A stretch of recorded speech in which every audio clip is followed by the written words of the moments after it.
நான் இன்னைக்கு உங்களுக்கு மெர்மெய்ட் பற்றின கதை சொல்ல போகிறேன். மெர்மெய்டோட ராஜா கடலுக்கடியில் அவர் மக்களோடையும் மகள்களோட சந்தோஷமாக வாழ்ந்து வந்தார். ராஜாவுக்கு ஒரு செல்ல பொண்ணு. அவங்க தண்ணியில் டான்ஸ் ஆடி விளையாடிட்டு சந்தோஷமாக இருப்பாங்க. அவங்க தண்ணியில் இருக்க மீன்களுக்கு டெய்லியும் சாப்பாடு கொடுப்பாங்க.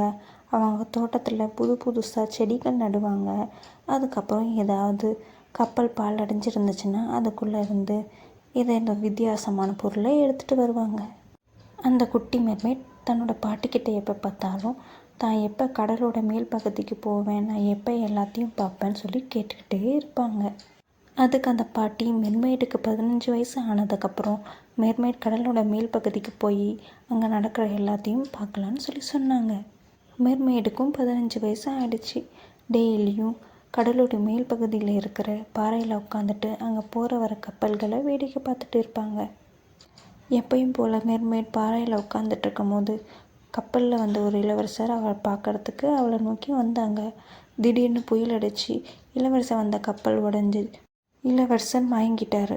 உடனே மெர்மெய்ட் அவரை நீந்தி காப்பாற்றி பக்கத்தில் இருந்த கடற்கரையில் போய் விட்டுடுச்சு.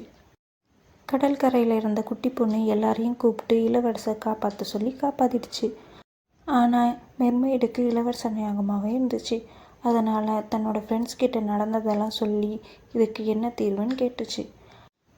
மெர்மெய்டோட ஃப்ரெண்ட்ஸும் கடலுக்கடியில் ஒரு சூனியக்கார பாட்டி இருக்கணும், அவங்கக்கிட்ட இருந்து ஒரு மந்திர மருந்தை வாங்கி குடித்தா கடல் கன்னிக்கு கால் வந்துடணும், அதுக்கப்புறம் தான் போய் இளவரசர் பார்க்கலான்னு சொன்னாங்க. மெர்மெய்டு அந்த மந்திர பாட்டிக்கிட்ட மருந்து கேட்டதுக்கு அந்த பாட்டி தன்னோட இனிமையான குரல் கொடுத்தாதான் தன் மந்திர மருந்தை கொடுப்பேன்னு சொல்லி சொன்னாங்க. உடனே மெர்மெய்டும் அதுக்கு ஒத்துக்கிட்டு தன்னோட வாய்ஸை பாட்டிக்கு கொடுத்துட்டாங்க.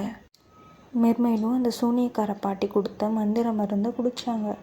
அதுக்கப்புறம் மயங்கி கடலில் விழுந்துட்டாங்க. எழுந்து பார்க்கும்போது தன் பக்கத்தில் இளவரசர் இருந்தாங்க. ஆனால் தன்னோட குரலை கொடுத்ததுனால அவங்களால பேச முடியல. ஆனால் இளவரசர் மெர்மெய்டை தன்னோட அரண்மனைக்கு கூட்டிகிட்டு போயிட்டு மெர்மெய்டை தன் விருந்தாளி போல் நல்லா சந்தோஷமாக கவனிச்சுக்கிட்டாங்க. மெர்மெய்டும் அங்கே சந்தோஷமாக இருந்தாங்க. ஒரு நாள் இளவரசரோட அம்மா அப்பா அவருக்கு பொண்ணு பார்த்துருக்கிறதாகவும் அதனால் பக்கத்து நாட்டுக்கு போய் அந்த பொண்ணு பார்த்துட்டு வரதாகவும் சொன்னாங்க. ஆனால் இளவரசருக்கு தன்னை கடலில் காப்பாற்றின பொண்ணு மேலே தான் இஷ்டமாக இருந்துச்சு. அது அவங்க அம்மா அப்பா கிட்ட சொல்லலை. மெர்மெய்டையும் தன்னோட கப்பலில் கூட்டிகிட்டு போனார். ஆனால் மெர்மெய்டுக்கு இந்த விஷயம் தெரியாது. கடலில் போகும்போது தான் கப்பலில் அவர் மெர்மெய்ட்கிட்ட தான் பொண்ணு பார்க்க போகிறதா சொன்னார். உடனே மெர்மெய்டை இழுக்கும் போது தான் இளவரசருக்கு தன்னை காப்பாற்றினது மெர்மெய்டுன்றது தெரிய வந்துச்சு. உடனே இளவரசருக்கும் எல்லாம் புரிய வந்துச்சு. இளவரசர் தொட்டதும் மெர்மெய்டுக்கும் குரல் வந்துடுச்சு. அதுக்கப்புறம் 2 பேரும் கல்யாணம் பண்ணிக்கிட்டு சந்தோஷமாக இருந்தாங்க. கதை நல்லா இருந்துச்சா? தூங்கலாமா? மீமி, தீகு தூங்கலாம். Good night.